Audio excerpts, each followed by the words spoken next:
तर अशा प्रकारे मध्ये त्रिभाषिक हिंदी जी आर आला, त्याला कडाडून विरोध केला अख्ख्या मराठी माणसांनी, महाराष्ट्रातील मराठी माणसांनी.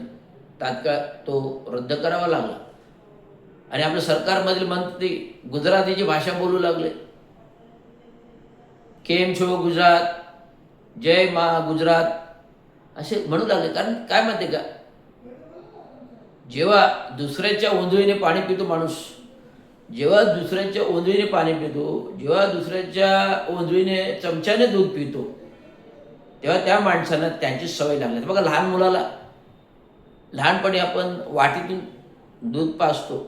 लहान मुलाला आपण लहान मुलाला आई लहानपणी कसं वाटीतून दूध पाजते, तेव्हा ती वाटीतून दूध पाजायची सवय झालेली असेल आणि ती सवयीमुळे नुसार तो मुलाला पण ते अभिप्रेत झाले असेल चमच्याने दूध पाजावं, चमच्याने दूध पाजावं.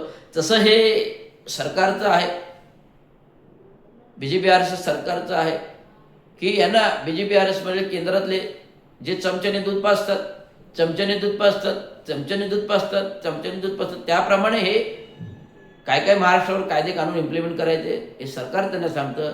कारण हे सरकारच त्यांना चमच्याने दूध पाजतं. आरोप आहे.